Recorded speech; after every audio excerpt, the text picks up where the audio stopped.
안녕하세요. 제4세션 팬데믹 시대의 국가들과 시민들의 사회를 맡은 천정환입니다. 성균관대에서 문화사와 문학사에 대한 강의를 하고 글을 쓰고 있습니다. 제4세션은 저명한 세 분의 발표로 이루어집니다.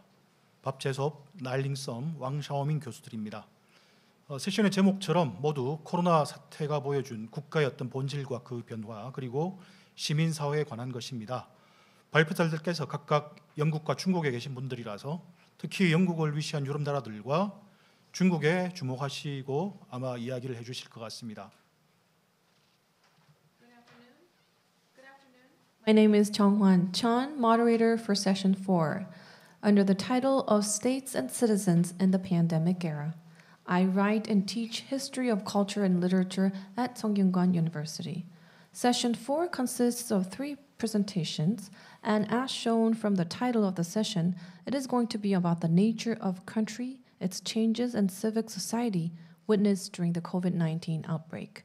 The presenters will have to pay attention to Europe and China, especially the UK, given the background of the presenters.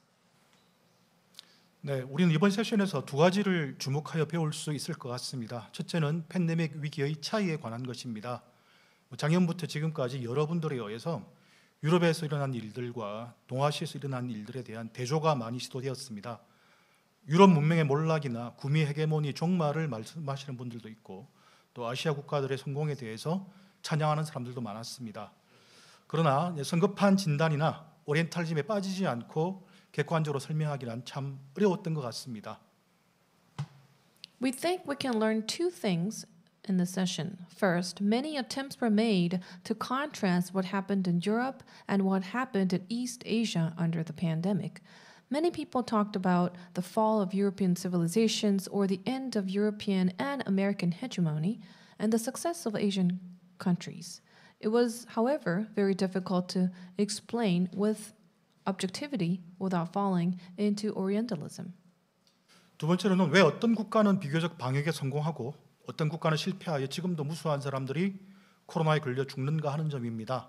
세 분의 발표에서 각각 방역의 성공과 실패, 또 국가 역할에 관한 설명이 있을 것 같습니다.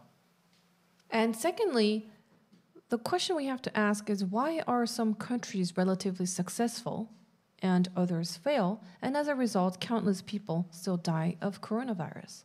Each of the 3 presentations will tell you about the relationship between the success and failure of quarantine measures and the role of the state. 네, 먼저 진행 방법을 말씀드리겠습니다. 밥재섭 선생님과 나일링 선생님께서는 줌으로 각각 발표하시겠습니다. 역시 이제 두 분 발표에 대한 토론이 지주형, 김항 두 분의 영어로 진행됩니다. 물론 발표문과 토론문은 한글로 제공되고 있으니까 여러분들께서 유튜브 화면 아래쪽에 링크를 한번 따라가 보시면 한글로 번역된 PPT가 있습니다. First, let me introduce how the session will be carried out. Mr. Bob Jessup and Ms. Neoliberalism Sum will give presentations via Zoom, and following the two, discussions about the 2 presentations will be held in English respectively. And the presentation and discussions are provided in Korean, so click the link at the bottom of your YouTube screen. 먼저 처음 발표하실 밥재섭 선생님은 오랫동안 국가론과 정치경제학 분야에서 많은 업적을 쌓으셨고 근래에는 문화정치경제론으로 연구의 영역을 넓혀오셨습니다. 어제 제2세션에 박지훈 선생님의 발표를 보셨는지요? 정치경제학의 문화적 전회 때문에 우리가 이렇게 여기서 반갑게 만나게 되는 것 같습니다.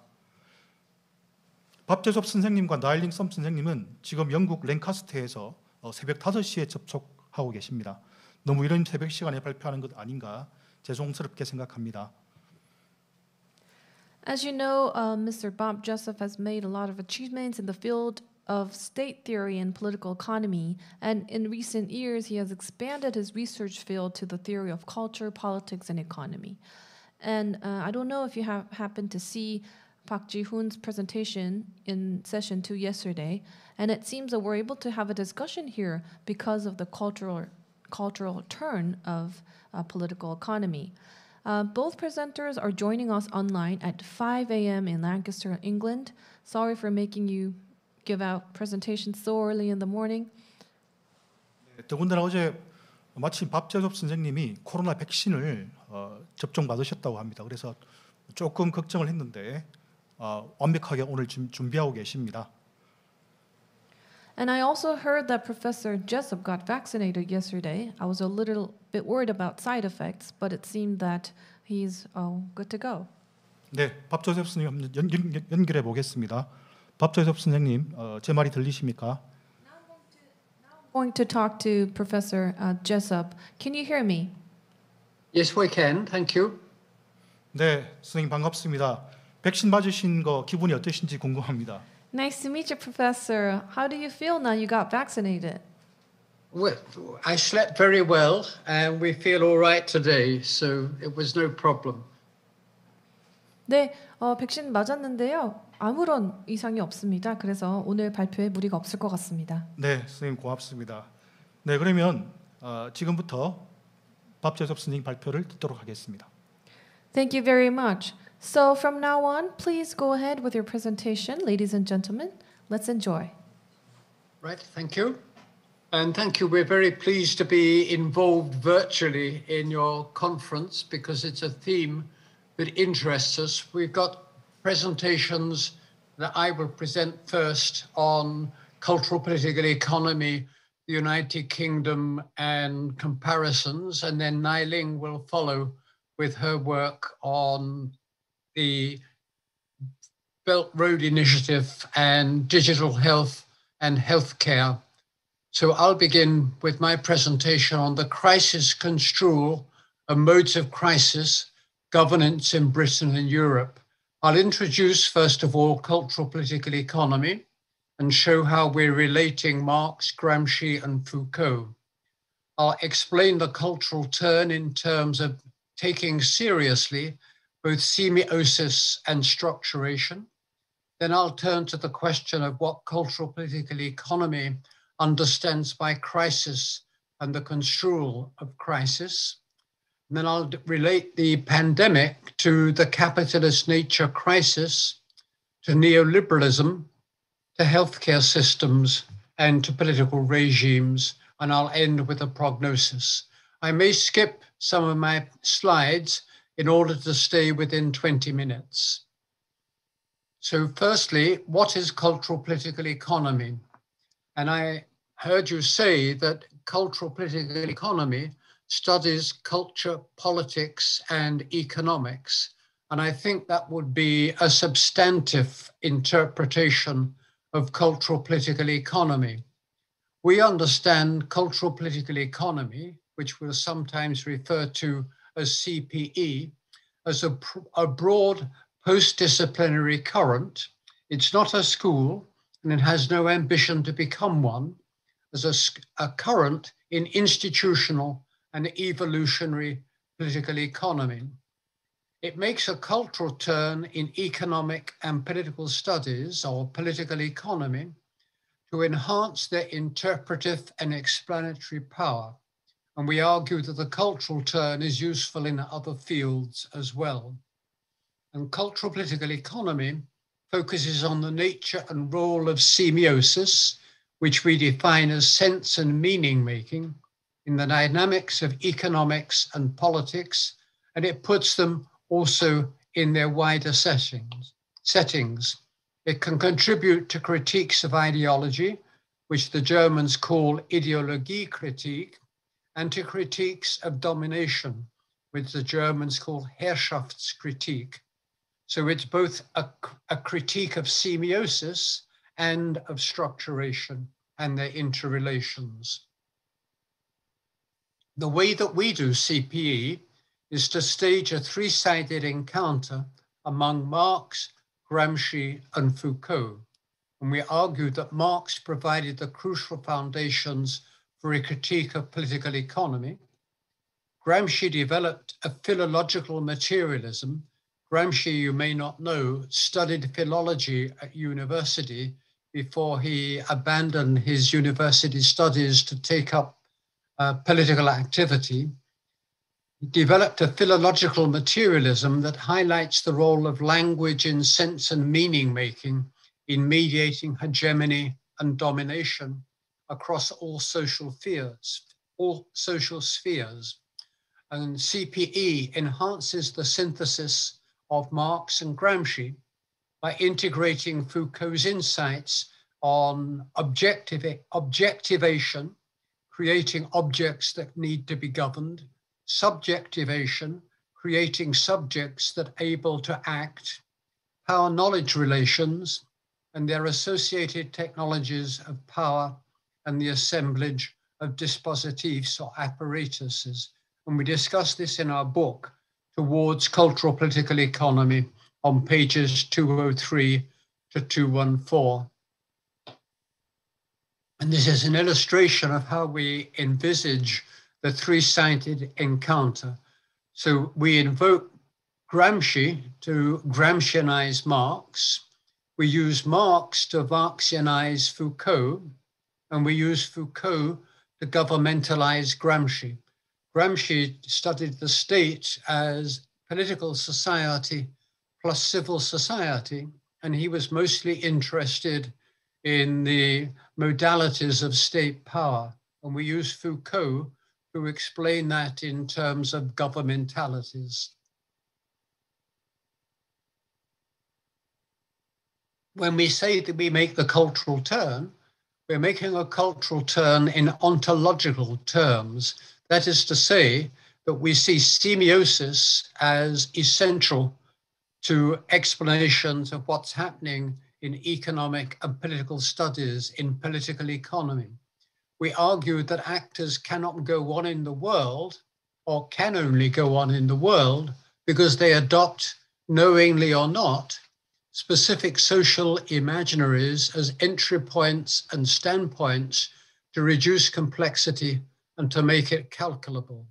We argue, in other words, the world is far too complex in real terms, in real time, to be understood in all its complexity. We're therefore required to reduce complexity in order to be able to act. And what the cultural political economy turn does is to look at the ways in which actors reduce complexity to provide them with a basis for interpreting and acting. And at the same time, we take seriously structuration, which we define as the setting of limits on the articulation of different sets of social relations, such that not everything that is possible is compossible. Not everything that could exist can actually exist in a socially structured social order. And we argue that semiosis and structuration are essential to the formation of social orders, and they're reinforced in turn by technical and agential selectivities. Now we're going to turn to the question of what we mean by crisis. What crisis? We can see crises as accidental products of natural or external forces. For example, a tsunami, crop failure, SARS, or an invasion. Or we can see crises as structurally determined.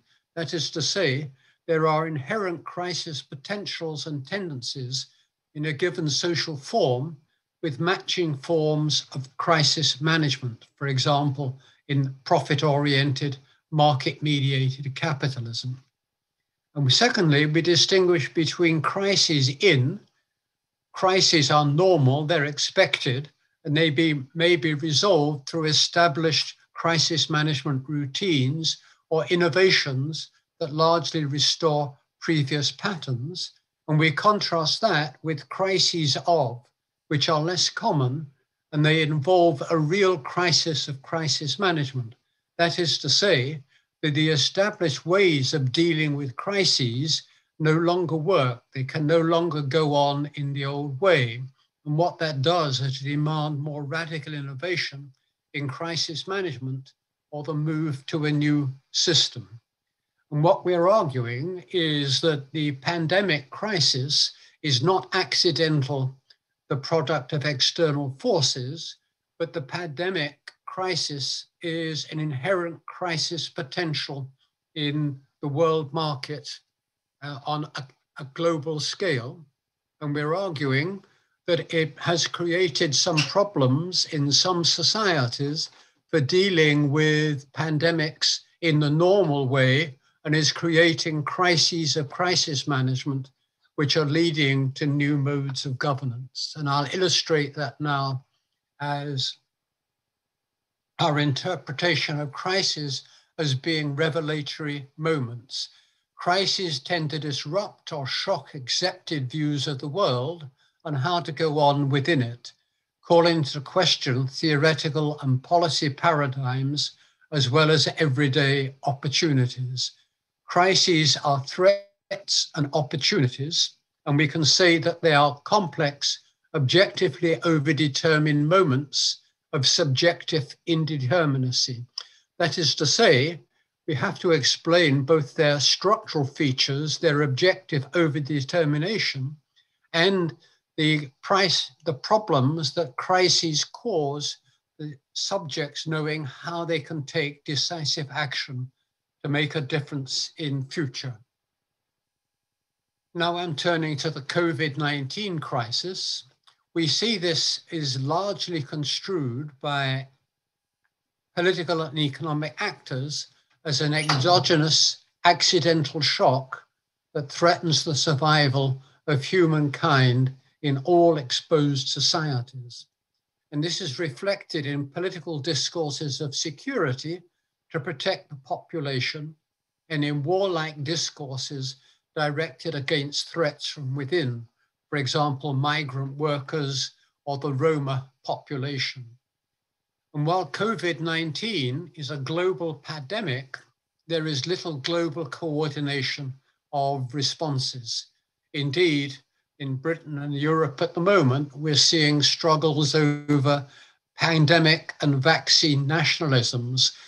The European Union at the moment is blocking the export of vaccines produced in European countries outside the European Union, including vaccines produced in vaccines produced in Belgium to Britain. And the crisis can also be read as a pandemic produced by capital-nature relations, as capitalized agriculture invades the natural world and produces conditions for zoonotic diseases, that is to say, diseases that emerge in one species and spread to humankind. For example, bat infections spread to humans via third species, such as the pangolin. And I've got here some data showing that the United Kingdom has the worst record of COVID-19 in terms of deaths per million. So the United Kingdom has 16.55 deaths per million people, followed by the Czech Republic, Portugal, Slovakia, and so forth. And so you'll see that the United States, which has the highest level, and Brazil, which also has a high level, and India has a high level of coronavirus in terms of the total number of deaths, have a lower rate of deaths per million population. The United Kingdom holds the record in this regard. We have the question of how to explain this in terms of geography, the structure of the world market, political regimes, health regimes, welfare states, and so forth. And I'll be dealing with these in my presentation. Just to contrast Asia versus Europe and North America, in a recent paper, Bill Emmett says, as of late 2020, the real dividing line is not political, but geographical. Regardless of whether a country is democratic or authoritarian, an island or continental, Confucian or Buddhist, communitarian or individualistic, if it's East Asian, Southeast Asian, or Australasian, it has managed COVID-19 better than any European or North American country. And we could illustrate that by saying that we look at New Zealand, Singapore, or Vietnam, they are pursuing zero COVID policies that aim to eliminate COVID-19. And we're showing that that is better than the pursuit of herd immunity policies that rely on selected deaths or vaccination policies. I'll be focusing on Europe and North America, and Nailing will focus on Asia. Let me now say how we relate COVID-19 to the operation of the capitalist world market. Capitalism's drive for private profit over social need on a world scale leads to crises in humanity, nature, and climate. We can say the world market is systemically weak because of capital-nature interactions.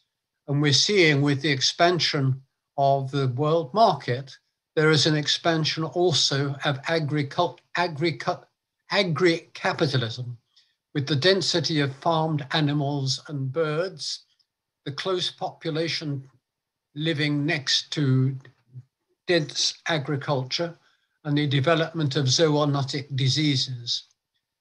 The world market is also structurally weak because of neoliberal austerity, which privatized healthcare, medical and public systems, making them vulnerable to the pandemic. And it's cyclically weak due to the poor response to the global financial crisis, which privileges finance over production. I want to refer now to kinds of neoliberalism, and we can refer to neoliberal system transformation, which occurred in the Soviet Union and other state socialist societies in the communist bloc, to neoliberal regime shifts, which are characteristic of the United States and the United Kingdom. So you can think of Thatcherism or Reaganism, neoliberal structural adjustment programs, which occur, for example, in Scandinavia, where they're imposed on crisis-ridden economies by external powers and forces. Sorry, I confused that. And then neoliberal policy adjustments, which are occurring in post-war modes of growth to adapt them to the new conditions that are occurring. I'll be focusing on neoliberal regime shifts and neoliberal policy adjustments. Neoliberal regime shifts we can understand in terms of promoting free competition, reducing the role of law and the state, selling off the public sector, introducing market proxies in the residual public sector, for example, requiring the public health service to meet market proxies targets to make things as efficient as possible. Internationalization, facilitating flows of goods in and out and of services in and out, and lowering direct taxes. And these policies prioritize free markets over the state and promote self-responsibilization of individuals, households, and communities to cope with any market failures. Neoliberal policy regimes also introduce the austerity policy, which results from continuing fundamental institutional reorganization of relations between the economic and political spheres in capitalist formations. Permanent austerity may be a possibly unintended cumulative result of enduring politics of austerity, especially where this aggravates the underlying causes of fisco-financial crisis. And it may result also from a deliberate strategy to subordinate the political system more directly and durably to the imperatives of globalization as these are constructed in neoliberal discourse. I'll skip this slide because we're running out of time. I want now to describe modes of governance, and we are distinguishing four ideal typical modes of governance: anarchic market exchange, hierarchical command in organizations, including the state, heterarchic networked partnerships, that is to say, partnerships that are complex and interdependent, and where there's discussion about what the networked partnerships do, and horizontal unconditional solidarity. What neoliberalism regime shifts do is to privilege market forces and to use state power to expand them. And we are seeing that COVID-19 reverses these priorities of neoliberal governance regimes. It privileges the state, partnership, and solidarity in the name of biopolitical security or defense against internal enemies. It resurrects the caring society and privileges self-responsibilization to cope with the consequences of the crisis. We can see this in the United Kingdom health system, which was ill-prepared for the pandemic. During the period 1997 to 2009, which was the period of Labour government, the healthcare per person grew by average 4.7% per year, falling in 2009 when the Conservatives came in to 1.2% per year till 2018. And one of the consequences of that was there's a shortage of 40,000 nurses, and the health service is finding real difficulties in coping with the increase in intensive care patients in hospitals. Local governments and regional state authorities are in the front line to defend the public health and present safety emergencies of this kind. Were starved of funding thanks to the politics of austerity, which was designed to fund tax cuts and subsidies to the corporations and the rich. And we see here that the United States response to COVID has followed a number of sequences. So they argue they're following the science as presented by a scientific advisory group on emergencies, scientists, epidemiologists, doctors, and so forth.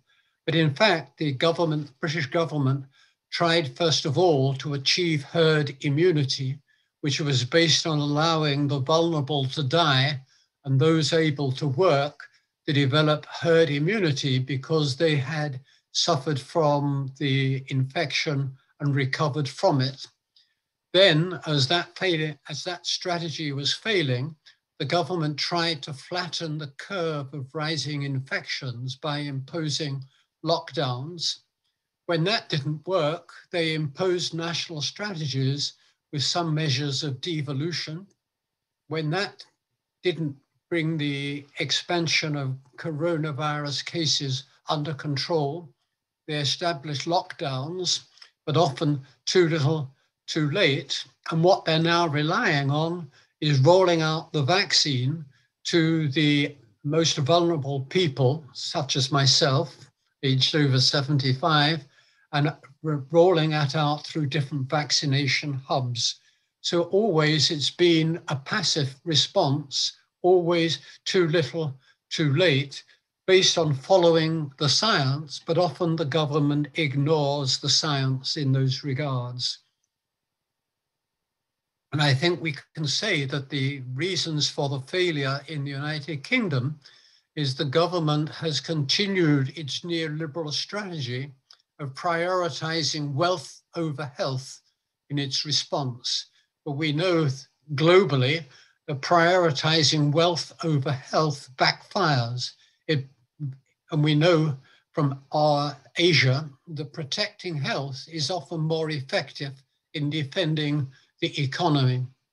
If we compare the United States, the United Kingdom, Sweden, and Brazil, governments have openly refused at first to note the deadly nature of COVID-19 and to protect lives. What they've tried to do is to keep big businesses going and prioritize that, which has led to late lockdowns and social isolation measures, then light lockdowns that didn't suppress the virus, and then too early relaxations of the lockdowns, leading to a revival of the pandemic.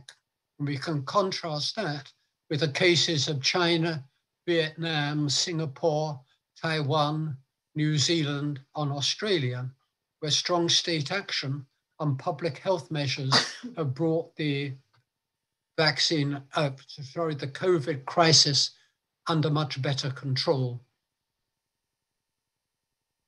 Now I'll move to state failure.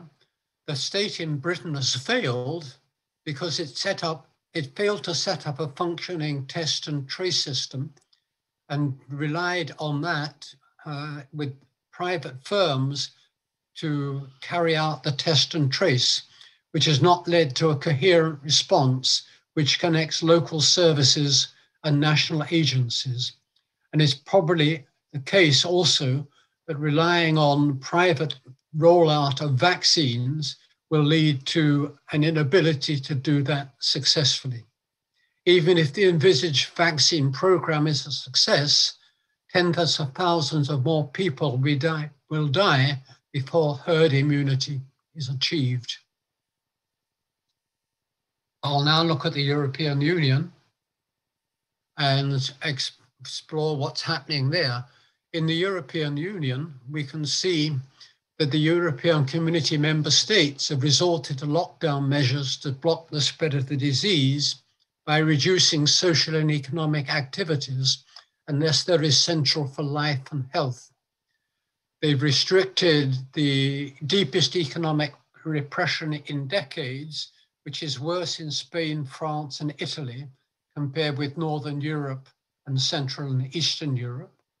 And in discussions of their active responses to the COVID-19 crisis, the most sceptical group was the Frugal Four, which is the Netherlands, Austria, Sweden, and Denmark, with Finland often appearing as an ally.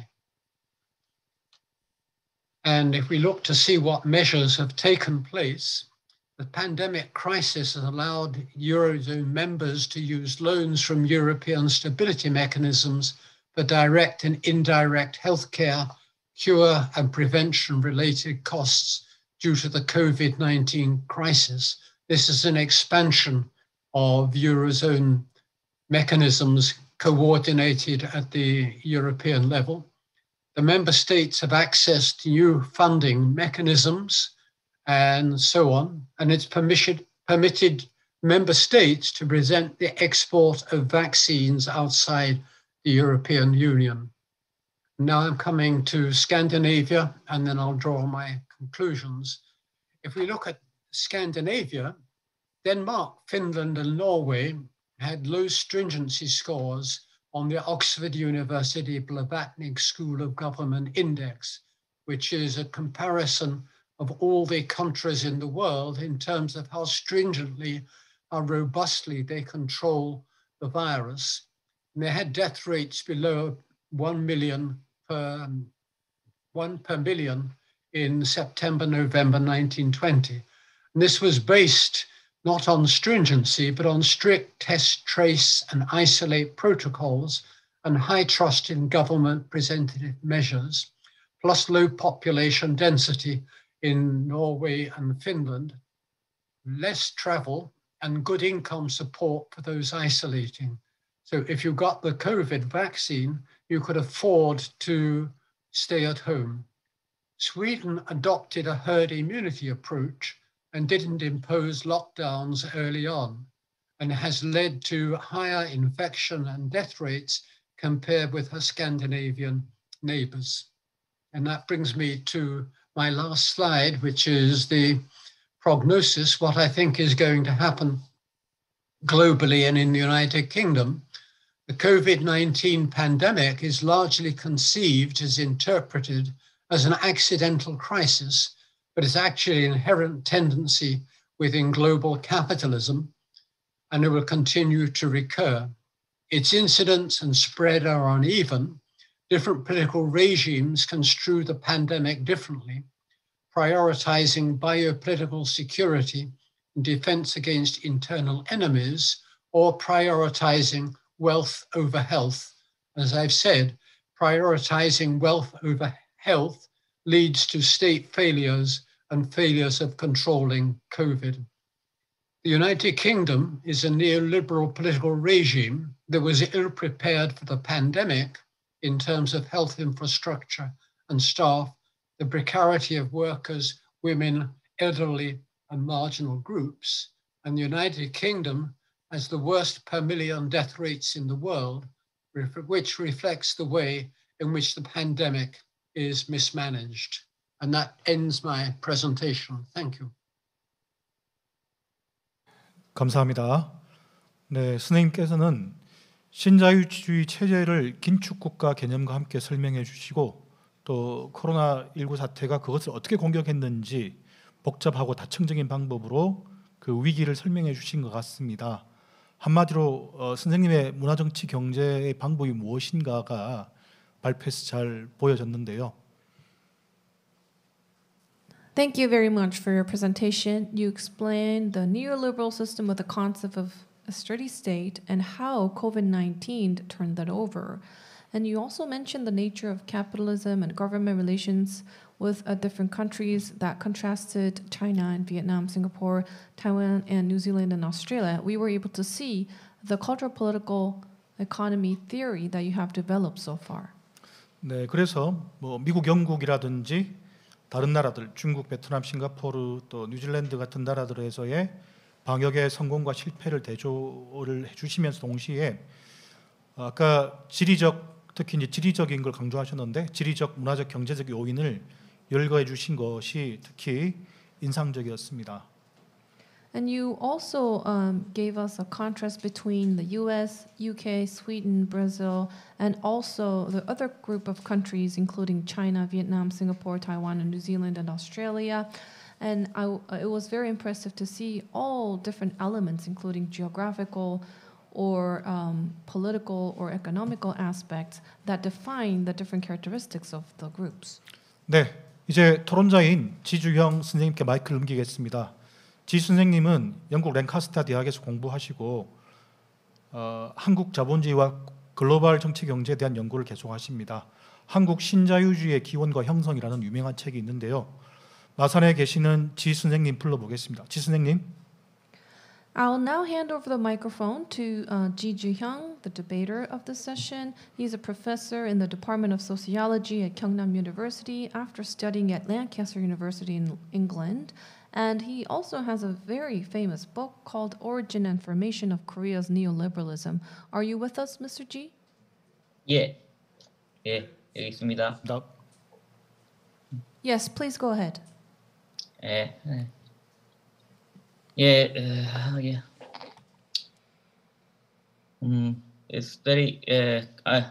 very great to discuss Professor Babjesov's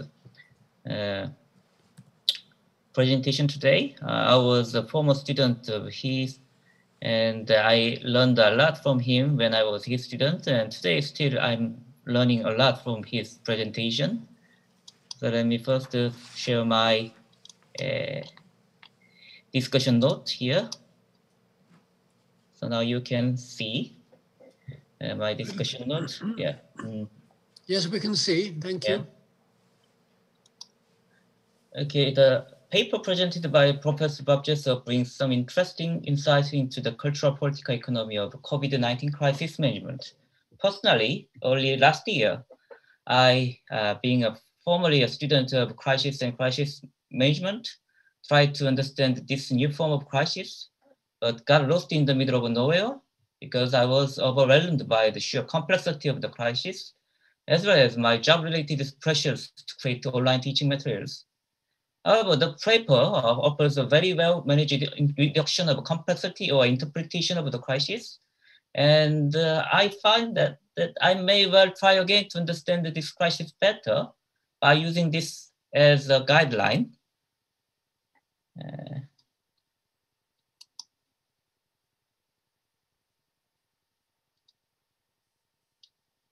The paper suggests that the difference of the political regime led to different control and construction of the pandemics in different countries. For example, there are three most prominent discursive practices regarding the pandemic: the discourse of biopolitical security, the discourse of war against the enemy within, and the discourse of wealth of health. While all these discourses and of course others play some part in some discourse, and some discourses practice, such as vaccine nationalist solutions, are are more privileged than others on the whole. Sorry for the long sentence. The important point is that which discourses and practices are dominant varies across countries. So which is dominant or not varies across different nations. For example, the neoliberal political regime of the UK is really prepared for the pandemic, and the discursive practices of austerity and the wealth of health prevails. It led not only to the weakness of the public health infrastructure, but also the late and light lockdowns, low level of sick pay, privatized and uncoordinated testing, and probably vaccination, and the worst per million death rate in the world. In contrast, the EU provided the member states with a massive amount of financial assistance for public health measures, unemployment, and smaller businesses. However, on the whole, Scandinavia copes with the pandemic better than the rest of Europe and East Asia, and Australasia much better than the rest of the world, including the USA. To me, these differences or varieties brings about further interesting questions to raise about the nature of the current crisis. First, the pandemic shows the variegation of the neoliberal capitalism in face of a public health crisis. The question is then how this variegation of industrial and political structures of neoliberal capitalism relates to the variegated responses to the pandemic. It needs to be explored more, I think.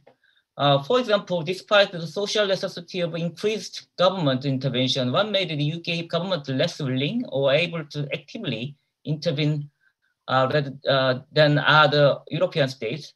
In addition, since the pandemic crisis can bring about a multiplicity of crises, that is at the levels of not only public health, but also economics, politics, and culture, when you talk about variegatedness of the responses, including state capacities in these terms. Second, who wins and loses? Given that crisis is both a threat and opportunity, the pandemic can benefit and penalize different sectors and social groups at various scales. And at the end of the presentation, Bob JESSOP gave a few comments about it, but there are more questions to address. So which forces at which scales benefit more and try to take advantage of it as an opportunity in what ways? Or who are the greatest victims of the pandemic and the responses to it? It is apparent that global pharmaceuticals, nationalist estimate manufacturers, and contactless service providers, finance and real estate asset holders and investors benefit more. But are there any projects or strategies in the longer term pursued by these or other forces? Or are there any other alternative projects or strategies against them?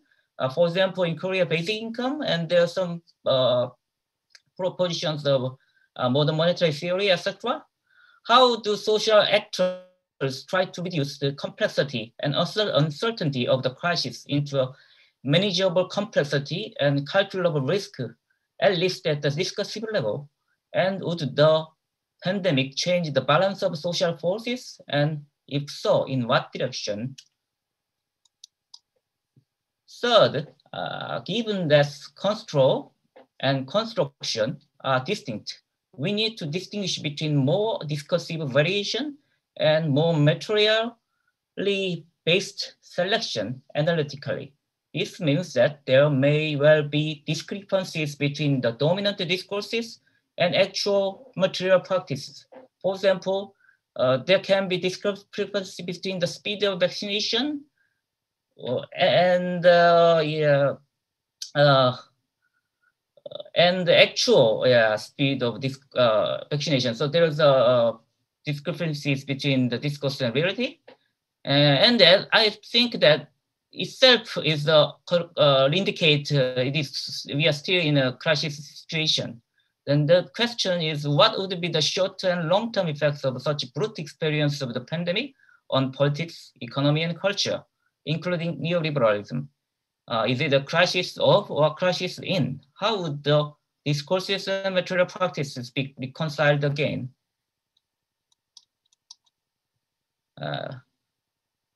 And there's another question: Is it possible to return to the pre-corona society or not? Or we now facing a new kind of post-corona society?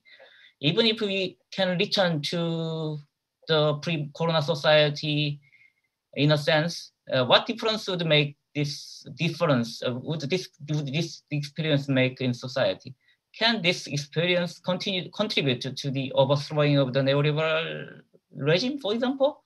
Or is business as usual a temporary activation of the state, partnership, or solidarity in an exceptional period, as in the previous many of the previous crises?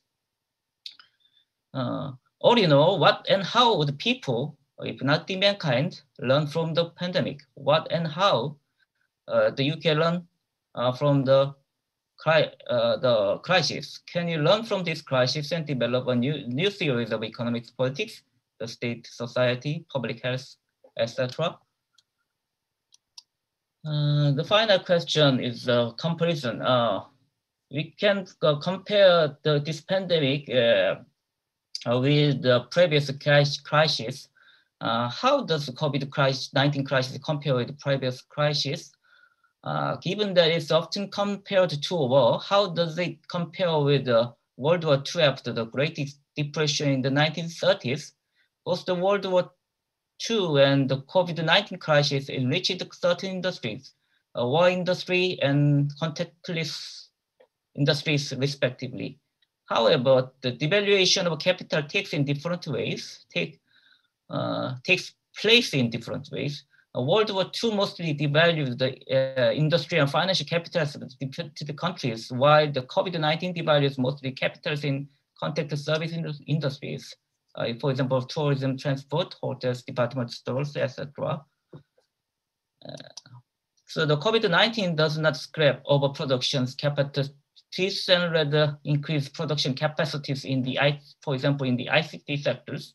In addition, the expensive monetary policy are creating greater speculative asset bubbles, as well as an inflationary pressure. Hence, the short-term growth and the long-term meltdown, maybe, I don't know.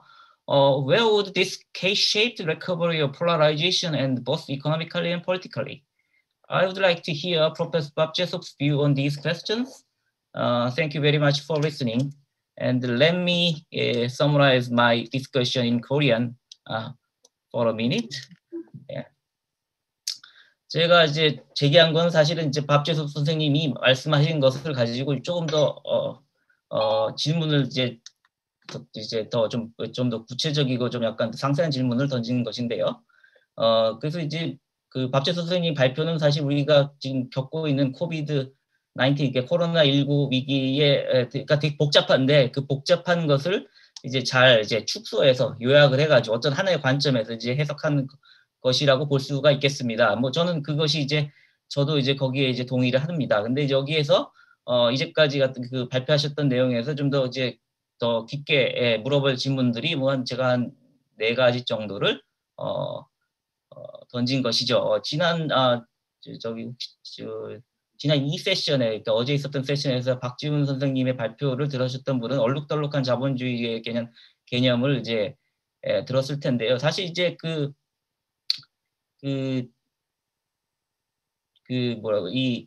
나라마다 이 그 코로나19에 대한 대응이 다른 것은 사실 그냥 다른 것뿐만이 아니라 어쩌면은 그 나라가 갖고 있는 어떤 자본주의의 구조의 차이가 아닐까, 산업적 구조의 차이라든가 뭐 정치적인 구조의 차이가 아닐까. 그러니까 그것이 되게 이제 얼룩덜룩한 자본주의하고 연관이 있지 않은가라는 질문을 먼저 제가 드렸고요. 그 다음에 이제 이 위기에서 분명히 이익을 얻는 자와 손해를 보는 자들이 있는데요. 물론 이제 우리가 흔히 이제 경강의 문제라든 것들이 다 이제 계층적으로, 계급적으로 이제 달라진다라는 것을 알고 있는데, 그런 것들이 이제 있고, 그 속에서 어떤 이제 그 뭔가 그 계급 투쟁이나 어떤 사회 세력 간의 투쟁 같은 것들이 이제 벌어지지 않습니까? 제가 그런 부분에 대해서 질문을 드렸습니다. 그다음에 이제 그 위기 초기의 특징은 항상 그 말하고 행동이 따로 노는 겁니다. 이제 말은 되게 좋게 하고 모든 것이 다 그 통제 가능한 것처럼 얘기를 하지만 그리고 이제 위기 상황일수록 더 그렇게 돼야 되죠. 사실은 이제 상황을 진정시켜야 되기 때문에 마음이라도. 아주 실질적으로 그 우리 행동이라든가 아니면 실제 현실이 그것을 이제 따라가지 못하거든요. 저는 아직까지도 그렇게 일이 진행되고 있다고 생각을 하고요. 그래서 결국은 그렇다면은 이것이 이런 이제 말과 행동의 이제 격차가 사실은 이제 줄어들어야지. 이게 뭐 항상 격차가 있을 수 있지만 하여튼 지금같이 매우 큰 격차보다는 좀 줄어든 격차로 돼야지 이게 위기가 수습이 되는 건데, 그럼 이게 어떻게 우리가 이것을 어떤 방향으로 이게 과연 이제 이런 이제 위기 수습이 될 것인지 제가 이제 여쭙습니다. 그다음에 이제 위기로부터 우리가 항상 교훈을 얻게 되는데요. 근데 어떤 교훈을 얻느냐는 사실은 뭐 사람마다 다 다르고, 그리고 우리가 어떤 경험을 하느냐에 따라서 다 다르게 됩니다. 그래서 그렇다면 이제 우리가 이 위기로부터 이런 과정을 겪으면서 얻을 수 있는 교훈은 무엇인가? 그리고 그 과정의 특징은 무엇인가? 제가 이제 여쭤봤습니다. 그리고 마지막으로 과거 위기하고 현재 위기, 이 위기하고 어떻게 대조가 되느냐?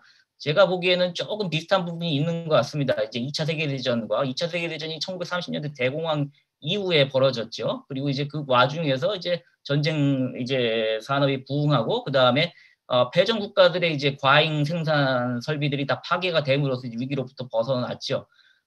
그런 의미에서는 뭐 이게 어떤 그러한 계기가 될 수도 있을 것 같기도 한데, 또 한편으로 보면은 지금 오히려 더 저금리라든가 하는 그런 이제 그 통화 정책을 통해서 오히려 그 버블이 더 커지고 있다는 우려들도 되게 크기 때문에 이런 것들을 어떻게 보면 될까? 그러한 질문을 드렸습니다. 네, 됐습니다. 네, 감사합니다. 네 가지 질문을 하신다고 했지만 사실은 네 가지 이상이고 또 매우 근본적이고 이론적이고 역사적인 문제 포함해서 또 미래에 대한 전망까지 물어보신 것 같습니다.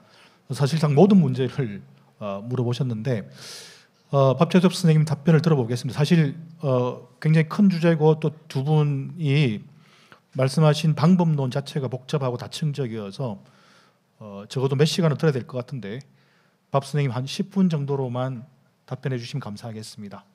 부탁드립니다.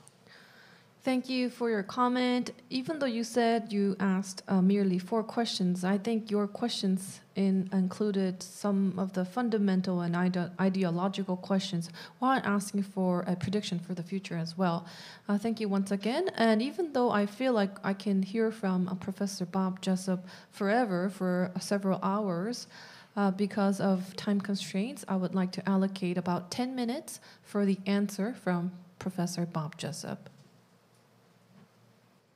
Okay, thank you very much for your comments. And I felt a great sympathy for you in terms of the complexity of the crisis and the difficulties of separating its various causes and the complexity of that. And I think that we're still in the face of the crisis and we're still finding it difficult to draw early lessons. I won't have time to reflect, excuse me, let me take a drink. I can't deal with all of your questions because I think they are still to be answered. So let's deal with your remarks. Who wins and who loses? And I think the answer here is in terms of the big pharmaceutical companies, which will be drawing profits from their investments that are subsidized by government money. We see this in terms of the rollout of the vaccines at the moment, but also your comparison of the Great Recession and the Second World War, and there it was industry that was benefiting, and now we're seeing that what is losing is the service and tourist industries, because they depend on close interaction between individuals in groups, and that is what's being blocked by the lockdowns that are occurring, the curfews and so forth. So we can see that the tourist sector, hospitality sector are the sectors that are losing most heavily in that regard. Finance is gaining because people are drawing more on online shopping, and that's leading to the expansion of online shops as opposed to retail stores and so forth. But that's still working itself out on a global scale. So who wins, who loses? The uneven spatiality is also important, and we see this in terms of the North-South divide in the United Kingdom, and the way in which Scotland in particular has managed the crisis better in terms of public opinion than Boris Johnson. Boris Johnson, I think, got distracted by having to deal with the Brexit negotiations, and as we say in England, took his eye off the ball and didn't focus so much on managing the coronavirus crisis, and tries to do that by his usual mix of rhetoric and promising a lot and delivering a little. And I think we'll learn the lessons from that when we set up the post-COVID-19 public commissions of inquiry. That's not yet occurred.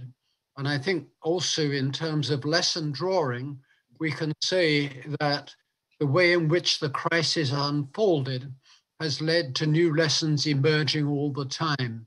So that Sweden, with its herd immunity policy, was considered a good example, but the consequences of that caught up with Sweden, and it's now seen to be less good than Norway, Finland, and Denmark.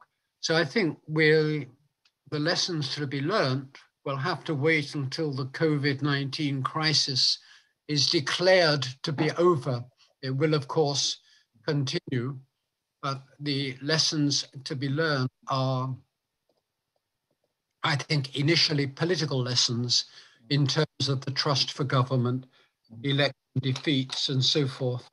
And I think that covers the learning from crisis. So that will be my responses. I agree with Professor G that we've still got lots of questions that need to be further researched and further answered. And it is premature to draw too many lessons at this stage.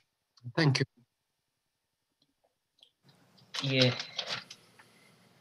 제가 이제 여러 질문했지만 사실 또 너무 많은 질문을 지금 이제 이 시기에 답하기에는 어려운 어떤 질문들을 해서 모두 답하실 수는 없다고 하셨고요. 일단은 그래서 질문을 어떤 것에 대한 어떤 질문에 대한 답을 하셨냐면 누가 좀 이익을 보고 누가 좀 피해를 입느냐라는 측면에서 일단은 이제 거대 제약회사들이 큰 이익을 이제 얻고 있다. 왜냐하면 정부에 의해서 이제 그 보조금을 받는 거죠. 백신 개발하라고 하면서 그러면서 이제 사실은 이제 백신 판매 전부터 이제 이익을 크게 얻은 것이고 그다음에 그다음에 이제 온라인 쇼핑이라든가 파이낸스 이런 쪽에서 이익을 얻은 반면에 서비스, 투어리즘, 그다음에 이제 호스피탈리티 서비스 이런 아무래도 호스피탈리티 요양원 같은 데죠. 하여튼 이런 쪽에 큰 피해를 입었다라고 하고 특히 이제 우리가 주목해야 될 것은 이제 같은 나라 안에서도 공간이 되게 불균등하게 돼 있다라는 거죠. 그래서 영국 내에서도 이제 남북 간에 갖다가 이제 차이가 있습니다. 그래서 예를 들면 스코틀랜드가 훨씬 더 이제 영국 내에서도 이 문제를 더 잘 다루고 있는데 그것은 아마도 부분적으로 이제 보리스 존슨 총리가 브렉시트에 너무 신경을 갖다가 이제 뺏긴 거죠. 그러다 보니까 이 코비드-19 크라이시스에 대해서 잘 이게 대처를 못하고 뻔한 식의 갖다가 이제 정책과 이제 레토릭을 사용하다가 이제 이렇게 됐다. 지금 여기에 대한 조사 위원회가 꾸려진 것 같은데요. 아직은 이제 그 결과가 나오지 않고 조사 중이라고 합니다. 그다음에 우리가 이제 그 위기에서 어떤 교훈을 얻느냐는 사실은 위기를 이제 겪고 있는 동안에는 사실은 그 교훈이라는 것이 명확하지가 않고요. 예를 들면 이를테면 이제 이런 건 교훈이 확실하게 나왔는데 스웨덴 같은 경우에 이제 집단 면역을 통해서 대처를 했으나 그게 그게 이제 효과적이지 않다라는 거, 다른 이제 노르웨이나 뭐 이제 핀란드, 덴마크 같은 그런 나라, 다른 이제 스칸디나비아 국가에 비해서 좋지 않다는 게 드러났다. 이런 이제 교훈 같은 것들은 있지만 그렇지만 아직은 좀 약간 이르다. 그래서 우리가 이제 이 위기로부터 얻을 수 있는 교훈이 무엇인지는 이 코로나19 위기가 끝나는 시점이 되어야 될 것이다. 그렇게 말씀을 하셨습니다. 감사합니다. 이런 시간에 접속하셔서 발표해 주신 박 제섭 선생님 다시 감사드립니다. 네.